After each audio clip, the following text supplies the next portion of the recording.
Dead Sea Scrolls were first found over 70 years ago. It was widely considered to be one of the most important archaeological discoveries of the 20th century. The biblical text, nearly 2,000 years old.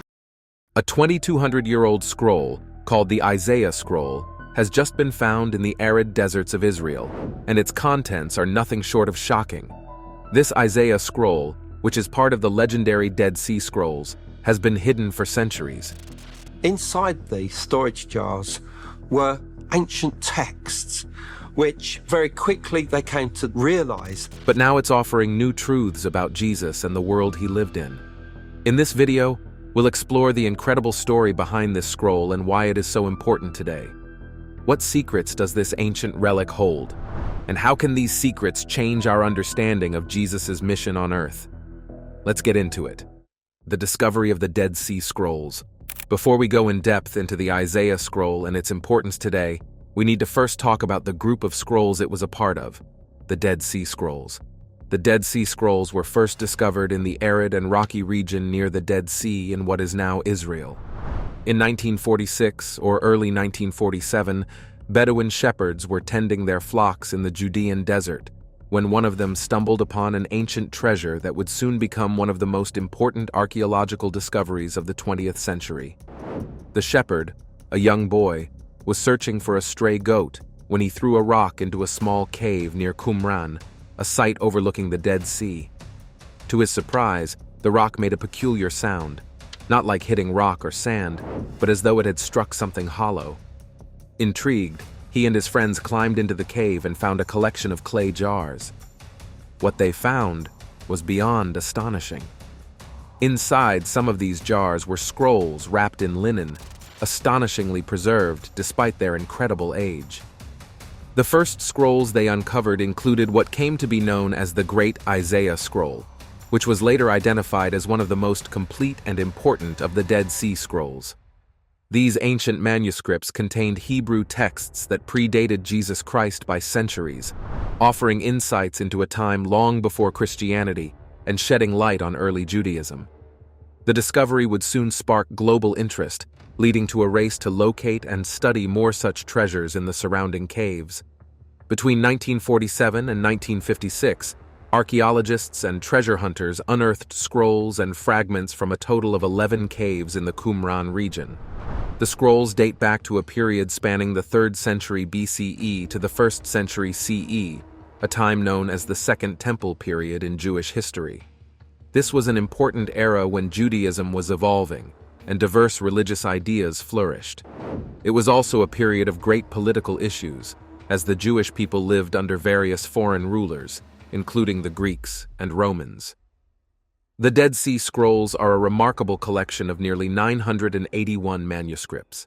They include fragments of almost every book in the Hebrew Bible, also known as the Old Testament, except for the Book of Esther. Among these, the Great Isaiah Scroll stands out because it is almost completely intact. This scroll contains the Book of Isaiah, including chapter 53, which some Christians believe predicts the life and mission of Jesus Christ. For scholars and believers alike, this connection between ancient Jewish texts and early Christianity has made the Isaiah Scroll particularly significant. That's not all. The scrolls also contain apocryphal works, writings that are not included in the canonical Bible but were still important in ancient Jewish thought. For example, texts like the Book of Enoch and the Book of Jubilees were found among the scrolls. There were also sectarian writings, which appear to have been produced by a Jewish sect living near Qumran, often identified as the Essenes. These texts provide fascinating details about the rules, beliefs, and daily life of this community. One of the most curious discoveries was the Copper Scroll, found in Cave 3 in 1952. Unlike the other scrolls, which were made of parchment or papyrus, the Copper Scroll was inscribed on thin sheets of metal. It contains a detailed list of hidden treasures, including vast amounts of gold and silver, supposedly buried in various locations. Scholars are still debating whether this scroll is a genuine record of hidden wealth or a symbolic text. Now, why exactly are these scrolls important? First, these scrolls provide the oldest surviving manuscripts of the Hebrew Bible. Before the discovery of the scrolls, the earliest complete Hebrew Bible dated to the 10th century CE. By contrast, the Dead Sea Scrolls take us back more than 1,000 years earlier. This allows scholars to study how biblical texts were transmitted and preserved over centuries. Remarkably, the texts of the Isaiah scroll show a high degree of consistency with later versions of the Bible, demonstrating the care with which Jewish scribes copied these sacred writings. The scrolls also reveal the diversity of Jewish thought during this period. For example, some texts describe a dualistic worldview, with a stark division between the forces of light and darkness. Others reflect apocalyptic expectations, with visions of a final battle between good and evil. These ideas influenced not only Judaism, but also early Christianity, which emerged in the same region and time frame. Now, because of how important these scrolls are, as with every other religious-based artifact in history, they have had their fair share of controversies and disputes, particularly over their ownership. Keep watching to find out how these controversies and ownership disputes came about. How the scrolls became the subject of ownership disputes. When the Dead Sea Scrolls were discovered, their value became immediately apparent. These ancient texts, some over 2,000 years old, were not only important for religion and history, but also became a source of controversy. As their discovery gained attention, disputes arose over who rightfully owned them. In 1948, the State of Israel was established, and the region immediately had a lot of political issues. Jordan, which controlled the West Bank and East Jerusalem at the time, claimed ownership of the scrolls since they were discovered in territory under its control. Jordan displayed some of the scrolls in the Rockefeller Museum in East Jerusalem, asserting its authority over these treasures. But after the Six-Day War in 1967, Israel captured East Jerusalem and gained control of the Rockefeller Museum. As a result, Israel claimed the scrolls as part of its cultural and historical heritage, arguing that the scrolls were tied to ancient Jewish history and belonged in the Jewish state. Jordan, on the other hand, maintained that the scrolls had been discovered on land it controlled and therefore were rightfully theirs. In addition to the disputes between Jordan and Israel, the Palestinian Authority also entered the debate. Palestinians argued that the scrolls were found in territory that they considered part of their ancestral homeland. They asserted that the scrolls should be regarded as part of Palestinian heritage and called for their return. Things don't end there. Another controversy came from the role of antiquities dealers and private collectors in the early days of the scrolls' discovery. After the shepherds sold the scrolls to dealers, some pieces ended up in the hands of private collectors. For instance, in 1954, an ad appeared in the Wall Street Journal offering scroll fragments for sale. A group of Israeli scholars secretly negotiated to buy these fragments, ensuring they would be preserved as part of Israel's heritage. These transactions raised ethical questions about the trade of cultural artifacts and whether such treasures should belong to individuals or nations. Aside from political disputes, scholars and religious groups also became involved in debates about the scrolls' origins and authorship. Many scholars believe the scrolls were written by the Essenes, a Jewish sect that lived near the Qumran caves. Others suggest the scrolls came from Jerusalem's libraries, hidden during the Roman siege of 70 CE. Today, most of the Dead Sea Scrolls are housed in the Shrine of the Book at the Israel Museum in Jerusalem. Israel has made huge efforts to preserve and digitize the scrolls, making them accessible to scholars and the public. But Jordan and the Palestinian Authority continue to assert their claims, keeping the ownership issue alive. International laws regarding cultural property and UNESCO conventions add further complexity to the matter. As we mentioned earlier, among all the Dead Sea Scrolls discovered, one stands out as particularly important: the Isaiah scroll. But what makes this scroll so important, and why has it captured so much attention over the years? Let's find out. The journey and importance of the Isaiah scroll.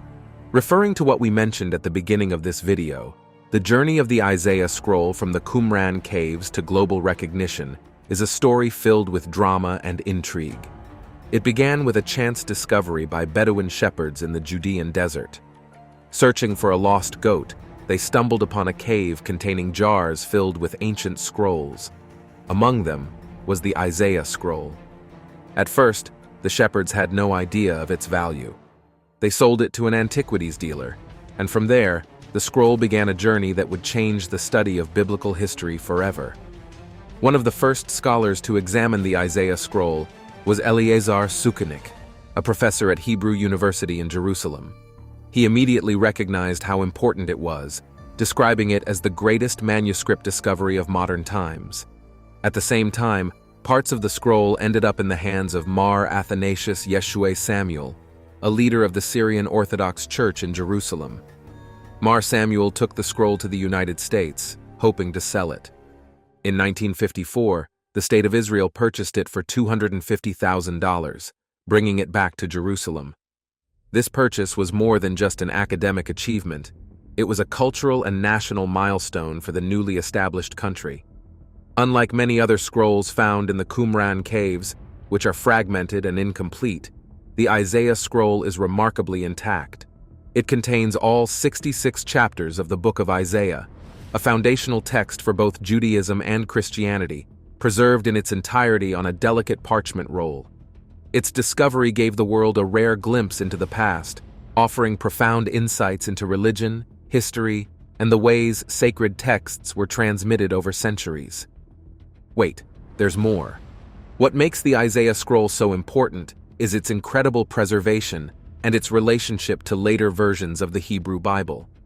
When scholars compared it to the Masoretic text, the authoritative Hebrew Bible written about 1,000 years later, they were astonished to find that the two were almost identical. This remarkable consistency revealed that Jewish scribes had maintained an extraordinary level of accuracy in copying their sacred texts. At the same time, there were subtle variations in the Isaiah scroll, including spelling differences and alternate phrasing. These variations, though small, shed light on how the text evolved over time and how ancient Jewish communities interpreted their scriptures.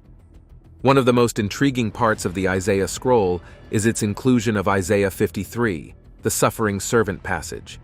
This section describes a figure who suffers for the sake of others, bringing healing and redemption. For Christians, this text is often seen as a prophecy about Jesus Christ, but for Jewish readers, it has been interpreted in other ways, such as referring to the collective suffering of Israel. The Isaiah scroll, written long before the rise of Christianity, helps scholars understand how this passage might have been viewed in its original context, before its later associations with Jesus. Today, just like the other Dead Sea Scrolls, the Isaiah scroll is housed in the Shrine of the Book, a specially designed museum in Jerusalem. The museum's architecture reflects the scroll's importance. Its white dome symbolizes the jars in which the scrolls were found, while the black basalt wall represents the spiritual struggles of humanity. The scroll is kept under carefully controlled conditions to prevent further deterioration, ensuring it will remain a treasure for future generations. Thanks to modern technology, the Isaiah scroll is now accessible to people around the world. In 2011, the Israel Antiquities Authority partnered with Google to create the Dead Sea Scrolls digital project. Through this initiative, high-resolution images of the scroll were made available online. This allows scholars and enthusiasts alike to study its text in stunning detail, bringing ancient words into the digital age. Well, what do you think about the Isaiah scroll and the Dead Sea Scrolls in general? Leave your opinions in the comment section. Remember to like, share, and subscribe for more. Also, click the following video shown on your screen. You will enjoy it. History of the Dead Sea Scrolls and their significance. The discovery of the Isaiah scroll is hailed as one of the most significant archaeological breakthroughs of the 20th century. Unearthed in 1947 from the Qumran caves alongside the Dead Sea Scrolls, this ancient manuscript is among the oldest and most well-preserved biblical texts ever found. What makes the Isaiah scroll particularly remarkable is its almost complete preservation, with its content aligning closely with the Book of Isaiah found in today's Bible. Through radiocarbon dating and paleographic analysis, experts have determined that the scroll dates back to the 2nd century BCE, making it over 2,200 years old. This timeline is crucial, as it places the scroll's creation at least 2 centuries before the birth of Jesus Christ. It also offers invaluable insight into Jewish scriptures and prophecies that later influenced early Christian thought. How was this scroll found? And what is its significance to Christendom today? Stay tuned, because the best part is yet to come. Dead Sea Scrolls. Fragments of biblical script and other writings were found recently in a cave by Israeli archaeologists. The story begins in 1947. A group of young Bedouin shepherds was tending their flocks near the town of Qumran, by the shores of the Dead Sea. While searching for a lost goat, one of the boys, Muhammad Ed-Dib, threw a rock into a cave and heard the sound of pottery breaking. Investigating further, they found jars containing ancient scrolls, sparking a wave of archaeological exploration. Surprised by this, he ventured into the dark cave and found a series of clay jars, some of which contained scrolls wrapped in linen. Initially, Muhammad and his friends had no idea of the value of their discovery. They took a few scrolls to a local antiquities dealer in Bethlehem, thinking they were worth little. But soon after, word spread, and scholars began to investigate the scrolls' authenticity. It didn't take long before they realized that these were ancient manuscripts, far older than anyone had anticipated. The scrolls Muhammad had stumbled upon were part of a larger cache of writings now known as the Dead Sea Scrolls. The discovery sparked a rush of archaeological expeditions to the Qumran caves, which eventually led to the uncovering of 11 different caves, each containing a variety of scrolls and fragments. Over the next decade, these caves yielded a total of around 900 manuscripts, made up of more than 100,000 fragments. The sheer volume of material was astounding, and it took years of painstaking work to piece many of the fragments back together. New fragments of biblical texts for the Dead Sea region.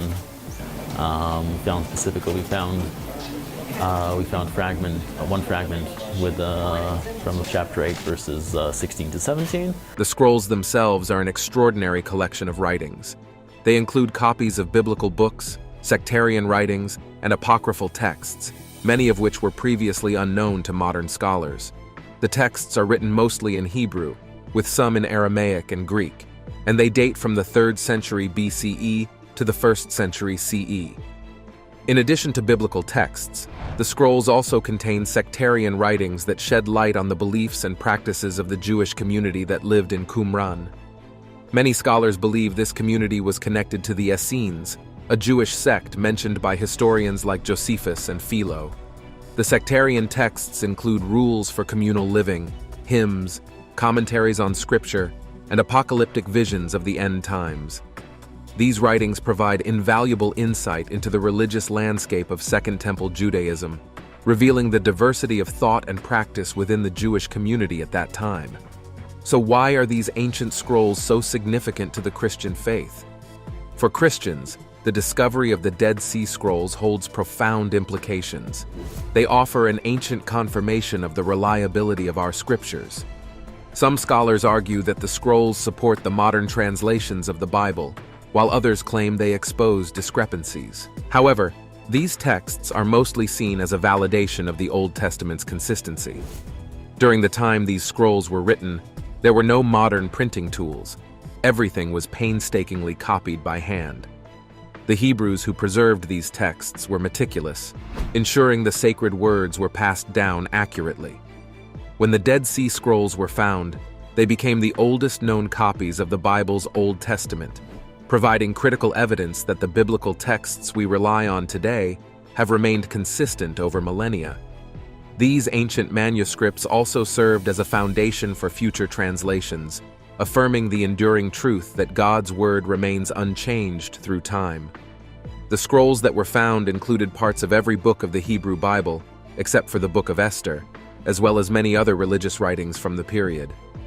In addition to confirming the faithful preservation of biblical texts, the Dead Sea Scrolls have revealed that variations in these texts existed in ancient times. Some scrolls show slight differences in wording or structure, indicating that multiple versions of biblical books were in circulation at the time. For the first time in over 60 years, we have fragments of a biblical book that were discovered in an archaeological excavation. This has provided scholars with critical insights into the development and canonization of the Hebrew Bible. offering a more nuanced understanding of how religious texts were compiled and edited. Beyond the biblical manuscripts, the Dead Sea Scrolls include a wealth of non-biblical writings that provide a rare glimpse into the religious beliefs, practices, and expectations of the Jewish community living in Qumran. Many scholars believe that the community was connected to the Essenes, a Jewish sect known for their strict religious observance and belief in the imminent arrival of the Messiah. The sectarian texts found among the scrolls reflect a community dedicated to ritual purity, communal living, and apocalyptic visions of the end times. These writings offer a clearer picture of the diversity within Judaism during the Second Temple period. Prior to the discovery of the scrolls, much of what was known about this period came from historical accounts like those of Josephus and the later rabbinic literature. The Dead Sea Scrolls, however, provide first-hand documents from a community living in isolation during this time, allowing historians to reconstruct a fuller and more detailed picture of the religious landscape. An especially important discovery for Christians was the fact that the Isaiah scroll was found intact with all its chapters. The scroll also contained many prophecies. Most notable of them are the Messianic prophecies. What comes next in this video will blow your mind away. Stay tuned. The prophecies contained in the book of Isaiah. The book of Isaiah contains 19 specific messianic prophecies that point directly to the life of Jesus Christ. Before this scroll was found, the earliest evidence of the book of Isaiah dated back to around 900 AD, almost 1,000 years after the time of Jesus. This was a point of contention for skeptics. They argued that because the earliest known copy came long after Christ's life, the prophecies could have been written after the events occurred, invalidating them as true prophecies. The discovery of the great Isaiah scroll changed everything. Skeptics and believers alike watched closely as the scroll underwent rigorous testing. If the Isaiah scroll discovered in Qumran had been dated earlier but differed significantly in its text, the ancient scroll contains the prophet Isaiah's well-known verse. It would have cast serious doubt on the Bible's credibility, supporting claims that the scriptures had been altered over time. However, the consistency of the Isaiah scroll with later versions of the Bible dispelled such concerns. Isaiah is often compared to a miniature Bible itself. The first 39 chapters, much like the 39 books of the Old Testament, focus on judgment. Isaiah condemns the people of Judah for their sins and extends this judgment to the surrounding nations and the entire world. Such widespread sin, he declares, cannot go unpunished forever. However, the last 27 chapters, similar to the 27 books of the New Testament, shift from judgment to a message of hope. They predict the coming of the Messiah, who would arrive as both a suffering servant and a reigning king, one who would bear a cross and wear a crown. But who was Isaiah? Often referred to as the St. Paul of the Old Testament, Isaiah was likely from a distinguished Jewish family, as evidenced by his eloquent writing style and rich vocabulary. His works display a profound education, and his writings are not only broad in scope, but also deeply poetic. Isaiah's connection to the royal court is well documented, though his opposition to alliances with foreign powers wasn't always well received. As a prophet, Isaiah was unwavering, deeply sincere, and full of compassion for his people. His role as both poet and prophet earned him the title, the Shakespeare of the Prophets, while his remarkably clear messianic prophecies led to his frequent description as the evangelical prophet. His writings about Christ are so detailed and vivid that they often seem more like New Testament texts than Old Testament prophecy. His predictions about the Messiah cover various aspects of Christ's life and ministry, often blending his first and second comings in the same breath. There are over 300 Old Testament prophecies about Christ's first advent, and Isaiah's contributions make up a significant portion of these. 2,000 years later, this is what they look like now. The discovery of the Dead Sea Scrolls, which is being featured here at Bayside Church. The statistical probability of even 10 of these prophecies being fulfilled by one individual is astonishing, yet Christ fulfilled them all. Isaiah 52, 13-53, 12, known as the suffering servant passage, is a central text. It's also famous for its vivid prophecies about the Messiah. This chapter outlines a series of predictions that many Christians believe were fulfilled by Jesus Christ in his life, death, and resurrection. Let's explore some of these key verses alongside their corresponding New Testament fulfillments.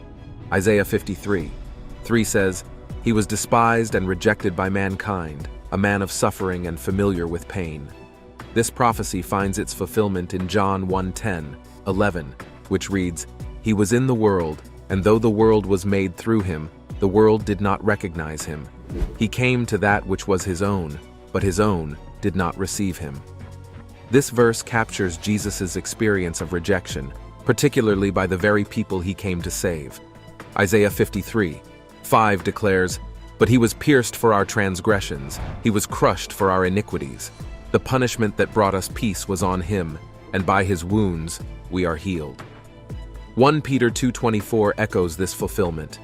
"He himself bore our sins in his body on the tree, that we might die to sin and live to righteousness. By his wounds you have been healed." The piercing during Jesus' crucifixion, as prophesied, underscores his role as the one who carried the burden of humanity's sins and brought spiritual healing. Isaiah 53:7 states, "He was oppressed and afflicted, yet he did not open his mouth. He was led like a lamb to the slaughter, and as a sheep before its shearers is silent, so he did not open his mouth." Isaiah 53:7, it says, "He was oppressed and afflicted, yet he did not open his mouth. He was led like a lamb to the slaughter, and as a sheep before its shearers is silent, so did he not open his mouth."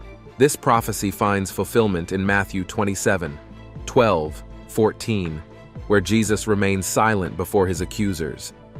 When he was accused by the chief priests and the elders, he gave no answer. Then Pilate asked him, "Don't you hear the testimony they are bringing against you?" But Jesus made no reply, not even to a single charge, to the great amazement of the governor. Jesus' silence during his trial aligns perfectly with Isaiah's description of a submissive and silent sufferer. Isaiah 53:9 says, "He was assigned a grave with the wicked, and with the rich in his death, though he had done no violence, nor was any deceit in his mouth." Matthew 27:57-60 reveals how this prophecy was fulfilled.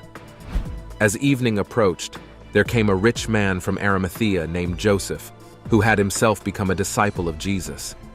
Going to Pilate, he asked for Jesus' body, and Pilate ordered that it be given to him. Joseph took the body, wrapped it in a clean linen cloth, and placed it in his own new tomb that he had cut out of the rock. Jesus' burial in the tomb of a wealthy man, Joseph of Arimathea, aligns with Isaiah's prediction of his association with the rich in death. Isaiah 53:12 foretells, "Therefore I will give him a portion among the great, and he will divide the spoils with the strong, because he poured out his life unto death, and was numbered with the transgressors." Luke 23:33 describes its fulfillment. "When they came to the place called the Skull, they crucified him there, along with the criminals, one on his right, the other on his left." Jesus' crucifixion between two criminals fulfills the prophecy that he would be numbered with the transgressors, symbolizing his deep connection to humanity's sins. Other key verses like Isaiah 9:6-7 and Isaiah 53:6 are particularly significant. "For unto us a child is born, unto us a son is given." Borne our griefs. He's picked that up and carried that sickness of sin and carried our sorrows, the pain that was associated with that. Yet we esteem him stricken. "And the government will be upon his shoulder, and his name will be called Wonderful Counselor, Mighty God, Everlasting Father, Prince of Peace. Of the increase of his government and peace there will be no end, upon the throne of David and over his kingdom, to order it and establish it with judgment and justice from that time forward, even forever. The zeal of the Lord of hosts will perform this. We all, like sheep, have gone astray. Each of us has turned to our own way, and the Lord has laid on him the iniquity of us all." The fact that these prophecies were penned centuries before the birth of Jesus and seem to so precisely mirror his life is truly remarkable. For many, this serves as a compelling argument for the divine inspiration of the Bible. Yet the significance of these prophecies extends beyond religious belief. They also offer profound insights into the historical and cultural context of the era in which they were written. The Isaiah scroll reflects the theological developments occurring during the Hellenistic period of Jewish history, a time when ideas about the Messiah and redemption were undergoing significant transformation. By understanding the historical backdrop of these texts, we can better appreciate their depth, complexity, and lasting influence on later religious traditions. It's almost like reading a story written long before the events took place, and then witnessing it unfold just as predicted. This is especially evident in what is often referred to as the suffering servant chapter. In the Old Testament, there are prophecies of the suffering servant, like Isaiah chapter 50, verses 4 through 7, which is actually the first reading for Palm Sunday, where a figure endures great pain and rejection in order to bring salvation to others.